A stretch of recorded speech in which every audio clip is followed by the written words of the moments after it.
name is Michael Meese. I'm a beach safety officer at South Walton Fire District. So what we do is lifeguarding. So beach safety. We'll start with our flag system.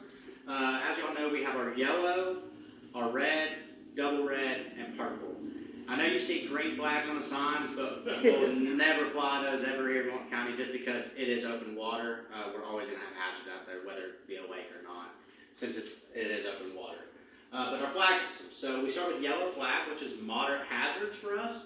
That's when you're going to go out and the Gulf is going to be like a lake. Nothing's going to be happening really.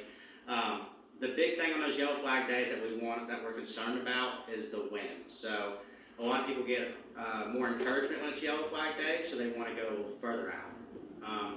That's where we get our kayaks, our little floats, and all that. And people don't realize how much the wind plays a factor on the beach.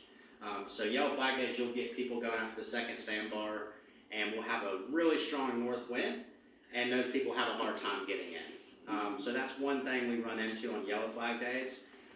Red flag days, that's one of our major days. So today, like today, it's going to be a busy day for us. That's where we recommend knee deep for all swimmers. It's a recommendation, it's not mandatory, but we do educate all the beach patrons on red flag days, what we recommend. Double red flag days, that is like John was just talking about, dry sand only. That's how I like to explain it to people. I like the intent that he said because you have people that are going to be transgressing across the beach and water's going to wash up on them. That's fine. But when you get those people proactively going in the water on double red flag days, that's when we have to whistle them out and educate them. The best thing I do is dry sand only.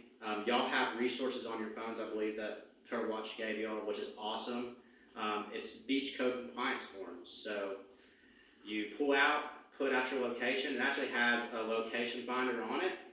You can click that location finder, it locates you, and then you tell what the problem is, double red violation flags. And code enforcement is super quick on being proactive to get out there and educate those guys with us. So that's one tool y'all can use on double red flag days. Don't get frustrated people, don't get mad. That's, don't get your blood pressure up over that. Just tell a lifeguard and we'll come over and address it and we'll get it done. Because y'all are out there already volunteering your time and helping us out already, cleaning the beaches and making sure all these rules are getting enforced. So don't ruin your day off people's stupidity. Because I'm a Tennessee boy. I know when I came down here visiting Tennessee, I did not pay attention to flag systems at all. I saw water and I just ran towards it. So we just have to be patient with them and just educate them. So that's our flag system, lifeguards. So our agency's changed a lot in the past 2 years for the better. We now have full-time coverage year-round. So you're always going to see a lifeguard on the beach. October, November, January, you're going to see people on the beach.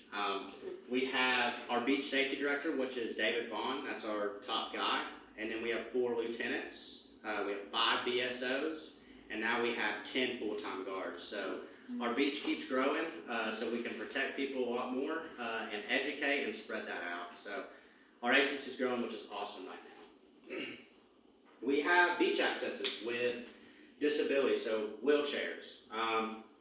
We had 6 wheelchair accesses. Now we're down to 5 with all this private property thing going on. Our beach accesses for wheelchairs, so if you want to educate people that you see someone having a harder time getting to the beach, you can let them know about these accesses we have. So starting with the east side, all the way at Inlet Beach, we have 1 wheelchair access over there for Inlet. It's the Orange Avenue Beach access. The second one's going to be Santa Clara Beach access, which is right there next to the Seaside area. And we lost our one in Van Ness Butler, so that one's gone. And then we have Edwall Lane, which is our main hub. That's where all the lifeguards hang out and we do our training.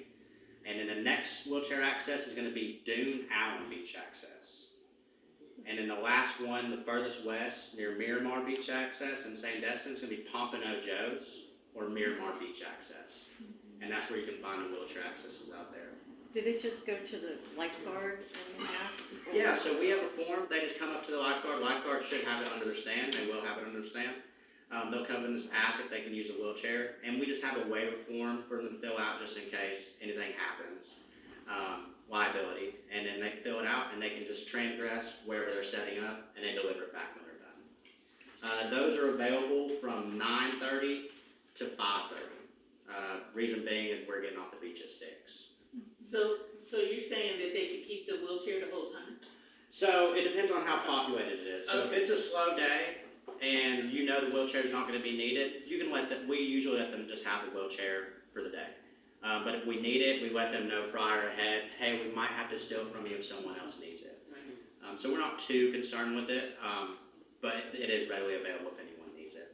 They're really cool. Have you guys seen them? Yeah. Oh, man. Yeah, those big old bubble tires, they just go right through it. I'm telling you, I've had some big old people on there, and I didn't think we were gonna be able to roll it, and it rolls right on it, so it's good time. This next thing is a rip current video, so I'm gonna go a little bit in detail on wind conditions and how the wind really does drive our Gulf, and that way you have a little bit of knowledge out there so you can educate people.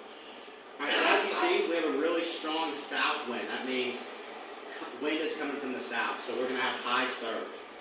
You see this dark area right here, no waves are breaking? That's a rip current. These waves are breaking because there's a solid sandbar right there. So I want you to think, a rip current, no worries. So a rip current, you see that dark water? It's a hole in our sandbar. So we have two sandbars in the Gulf of Mexico here. So we have our first sandbar, we have our trough, which is that darker area of water in the middle, and then you have our second sandbar that you can see right, probably about 500 yards out. So a rip current is a hole in our sandbar, and that water's taking a path of least resistance. You have a solid sandbar, that surf knocked a hole in our sandbar, so that water is now pulling out, which is going to have swimmers getting pulled out and people getting struggle and stress. One way to tell is no waves are breaking, dark turbid water is going to be a rip current. And another great way to tell on the beach is scallops. What is going So on? scallops on the beach. This is the operator, not the computer. No worries. So when it scallops on the beach, I don't know if you're seeing that, like a slope. So you're walking on the beach, everything's straight, and then you just get a real big slope. Okay. That's a big telltale of a rip current. Reason being is that water's pulling so hard back from shore, it's taking all our sand, it's creating that scallop. So if you see that, that's a rip current. So this is a really strong south wind day, so you're going to have higher waves, higher surf, and rips are going to be formed up because they knocked holes in our sandbar. Days like today, so people are going to go out there and say, why are they not flying double red? Reason being is our wind is coming from the east today, so we have strong east current winds, so which creates a lateral current. So these rip currents are pulling out, and the wind and the current is going this way, so it kind of negates all our rips. So when we have a strong east or west wind, the current's flowing so fast, it's keeping people in, and our rips are negated. Interesting. So that's why you'll see heavy surf, it's a little choppy, and we're not flying double red. That's one of the main reasons, is because it's keeping people in and the rips aren't pulling. Is there an app you use to look Yeah. at that accurately for wind direction? Yeah, so something if y'all wanted to program on your phone, it's called Surfline. It's free. What is it? It's called Surfline. Yep, Surfline, one word. And that way you can check your beach every day and see what the conditions are going to be. And it's an app? Yep, it's an app. It's free, no charge. It will tell you the wave height that's going to be for the day, the wind speed, water temperature, and low tide and high tide. So you'll know when the waves are really going to be coming as well. So north wind day, that's going to be our yellow flag day. So when we have strong north winds coming, it's keeping our wave height down, but that's the major concern on those north wind days, like I said earlier, are floats. So you're going to get tubes, inner tubes, rafts. Kiddos are going to get out there because it's flat, and that's when we get trouble because they can't get back in. Because that wind, the further you get out in the Gulf, the stronger it gets. Yeah. Because you're not having the dunes and everything block all that wind getting them. But yeah, that's a rip current. Does anyone have any questions about rip currents? If you ever find yourself in one, if you ever see anyone and want to educate about it, the best thing to do is float out of it. Don't swim against it. They'll get on a treadmill and just exhaust themselves out. Have them float out and wave to help. Usually, they'll float out, and if they swim whatever way the current's going that day, whether it's east or west, if they just swim that way with the current, they're going to wind up on a sandbar. Because like I said, hole in our sandbar, float out, swim this way, and you'll be standing. So it's pretty easy, but a lot of people panic, and that's where we get in trouble with it. I think I'm done with this one. Yeah, thank you. Yeah, of course, thank y'all. Alright, and then double red flag day. So I personally love double red days, but other lifeguards don't, just because it is taxing on them. We're having to re-educate. And people do spend a lot of money when they come down here, and they want to get in the water, and we understand it. Unfortunately, we're looking for safety first rather than a fun time. So we give them options. We have dune lakes within our 27 miles. So instead of having them in the Gulf, if they have kiddos and they're really itching to get in the water, we send them to a dune lake. Say, hey, go to this dune lake and you can go and float around in there and you can get in the water there.